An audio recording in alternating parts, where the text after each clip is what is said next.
దివాన్ చెరువులో కొలాయి కోసం తీసిన గోతులో పడి బాలుడు శ్రీను అయితే మృతి చెందాడు. అయితే అది చూడొచ్చు, మనం ప్రస్తుతం వారి ఇంటి దగ్గర ఉన్నాము. వాళ్ళ తల్లిదండ్రులు అయితే కన్నీరు మున్నీరు అవుతున్న పరిస్థితి కనిపిస్తుంది. ఈ చిట్టి తల్లి తమ్ముడే శ్రీను అయితే ఇప్పుడు చనిపోయాడు. తమ్ముడిలాగా ఏం చేయాలో కూడా దిక్కుతోన్న పరిస్థితిలో ఉన్నారు. అయితే తల్లి అయితే తట్టుకోలేని పరిస్థితిలో ఉంది. తన కొడుకు దూరం అయిపోయాడంటూ కూడా కన్నీరు మున్నీరు అవుతున్న పరిస్థితి కనిపిస్తుంది.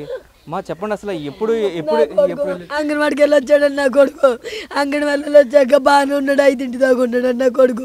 5 వచ్చాక అమ్మ డబ్బులు అమ్మన్నాడండి. పాపలకి వెళ్ళి వస్తానన్నాడండి. పాపకి వెళ్ళి వచ్చి నా కొడుకు లేడండి నా దగ్గర. పాపలకి వెళ్ళి వచ్చి అది నా కొడుకు అక్కడికి పాపలకి డబ్బులు ఇచ్చానండి. పాపల డబ్బులు అయితే గోతుడికి వెళ్ళిపోయి పడిపోయాడు. ఆడుకొని వెళ్ళిపోయాడంటండి. నేను చూడలేదండి. మీరు ఎప్పుడు గుర్తించారు? ఎప్పుడు చూసుకున్నారు మీ అబ్బాయి కోసం? మా అబ్బాయి కోసం 4:30కి కోటికాడికి వెళ్ళి వచ్చిన 5 నా దగ్గర ఉన్నాడండి. 5 దాకా ఉంటే 20 రూపాయలు అమ్మని డ్రింక్ తెచ్చుకుంటాకని వెళ్ళాడండి. 5:30కి పిల్లడు కాపాడలేదని వచ్చానండి. వచ్చే పట్ల కొడుకు చనిపోయాడండి. నా కొడుకు చనిపోయాడండి.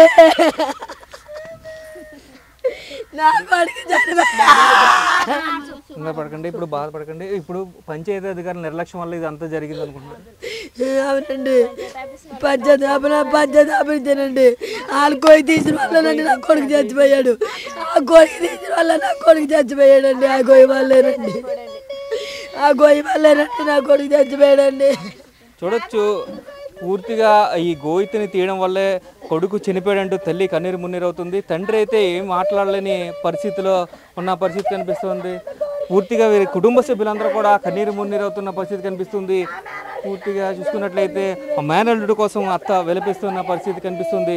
తండ్రి అయితే అసలు ఏది మాట్లాడలేని పరిస్థితి ఉన్నారు. అన్న చెప్పండి, అసలు ఈ అంగన్వాడీకి ఎప్పుడు జాయిన్ చేశారు? ఎప్పటి నుంచి వెళ్తున్నారు మీ అబ్బాయి?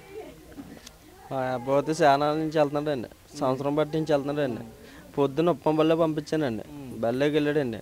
ఇంటికి వచ్చేసాడు. ఇంటికి వచ్చాక సందాల మాటలు ఎంత 5:30 4 అవుతుందండి. 4 గంటలకి నాన్న కొట్టుకడికి వెళ్తాను, డ్రింక్ తెచ్చుకుంటాను, 20 రూపాయలు నాన్న అన్నాడండి. 20 రూపాయలు డ్రింక్ కోసం వచ్చానండి.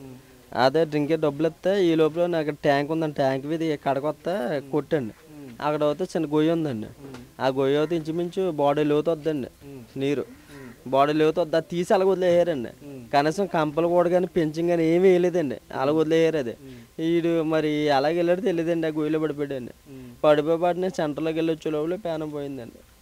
ఎవరు చూసారని ఆ గోతులో ఉన్నట్టు బాబుని? మా వాళ్ళు అండి.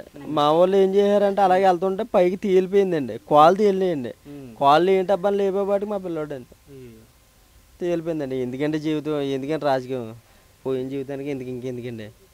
ఇది చూడొచ్చు, పిల్లవాడు అప్పటిదాకా ఆడుకుంటూ తమ కళ్ళ ముందే ఉన్నాడు. అయితే కొట్టు దగ్గరికి వెళ్ళొస్తానని వెళ్ళిన బాలుడు తిరిగి రాకపోవడంతో పంచాయతీ అధికారులు ఆ గోతుని ఏదైతే తీసారో కొలాయి కోసం, ఆ గోతులో కాళ్ళు తిరగబడి ఉండడంతో అక్కడ స్థానికులు గుర్తించినట్టుగా చెప్తున్నారు. అటుగా వచ్చే ఒక వ్యక్తి గుర్తించి ఎవరా అని చెక్ చేసినప్పటికీ వీరి అబ్బాయిగా అయితే తెలిసింది. అయితే పూర్తిగా అధికారుల నిర్లక్ష్యం వల్లే తమ కొడుకుని నష్టపోయామంటూ కూడా చెప్తున్న పరిస్థితి కనిపిస్తుంది. అయితే ప్రస్తుతం అయితే ప్రభుత్వం దీనికి సంబంధించి ఈ కుటుంబానికి 5 లక్షల రూపాయల ఆర్థిక సహాయం ప్రకటించింది. అయితే పూర్తిగా వీరికి ఇప్పుడు దాకా కూడా ఇల్లు కూడా లేదంటూ కూడా వీరు చెప్తున్న పరిస్థితి కనిపిస్తుంది. అయితే కేవలం అధికారుల నిర్లక్ష్యం వల్ల తమ 12 కొడుకుని లాస్ అవ్వాల్సిన పరిస్థితి ఇక్కడ కనిపించిందంటూ కూడా వీరు చెప్తున్న పరిస్థితి ఇక్కడ కనిపిస్తున్నాయి. కెమెరామెన్ రవితో శంకర్, బిగ్ టీవీ.